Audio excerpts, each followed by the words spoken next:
In a year with an unusually slim bench, a Netflix movie or a superhero film could sneak in for the first time ever. When the dust settles on the 2018 Oscar race, we may realize that Best Adapted Screenplay was the most important category of the year. It's because, a few weeks before the nominations are revealed, it's increasingly looking like a Netflix movie or a superhero movie could get nominated, maybe even both, for the very first time.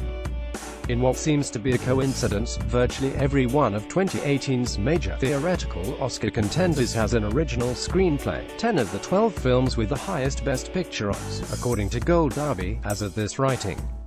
That means Call Me By Your Name, the only film that feels anything like a lock for an adapted screenplay nomination, will likely be the only film in that category that also gets nominated for Best Picture. That's a rarity that's only happened once before, with The Departed in 2007. Beside Call Me By Your Name, the list of decent bets is remarkably sparse. Molly's Game and Last Flag Flying were both written by respected veterans who have been nominated in this category twice before, Aaron Sorkin and Richard Linklater, respectively. But neither of those even feel especially safe. Sorkin in particular has more shocking snubs on his resume than he has actual nominations. Other possibilities include The Disaster Artist, Victoria. Beyond that, we're basically at the great unknown, and there be dragons here. Specifically, these dragons come in two forms: a pair of Netflix movies, Mudbound and First They Killed My Father, and two superhero stories, Wonder Woman and Logan. A nomination for any of these films is possible, and if it happened, it would have the potential to change the Oscars for good. For the Academy of Motion Picture Arts and Sciences, Netflix really does seem to represent the great beyond on a medieval, flat Earth map, complete with a morbid fear of falling off the edge if they go too far. We have to remember that one of the most basic requirements for Oscar eligibility is a theatrical release. It makes sense, then, that many Academy members view Netflix as a threat to the business model.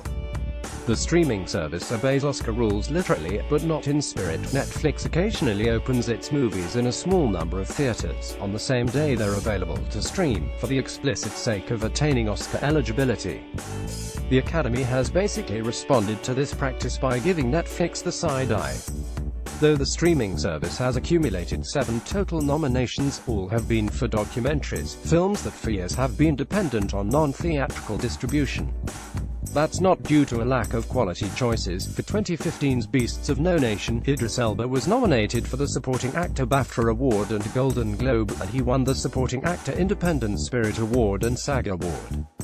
When the Oscars failed to nominate Elba, or any other actor of color, in 2016, the ensuing the perceived anti-Netflix bias was, understandably, a little lost in the uproar. Netflix is now trying harder than ever to break through at the Oscars. The company paid a reported $12.5 million for Mudbound at the 2017 Sundance Film Festival, and the company almost certainly did so in order to have a horse in the Oscar race. It's probably no coincidence that the big sale came just days after that year's Oscar nominations were announced. A Manchester by the Sea, an Amazon acquisition, received 6 nominations in major categories. A weaker than usual adapted screenplay race may represent Netflix's best shot for a major Oscar nomination this year, for either Mudbound or, possibly, Angelina Jolie's First They Killed My Father, which was dealt a blow when it failed to make the Best Foreign Language Film shortlist. It helps, perhaps, that the nominees for this category are specifically selected by the Academy Writers Branch, a demographic that might be less afraid of an imminent Netflix world takeover than other branches. And just one nomination in an important category could go a long way toward normalizing Netflix across the Academy.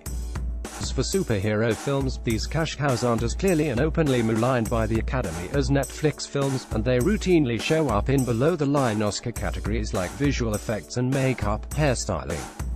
But since the comic book movie boom began in the early aughts, only one superhero film has scored a nomination in a major Oscar category: Heath Ledger's performance in The Dark Knight, the eventual posthumous winner for Best Supporting Actor.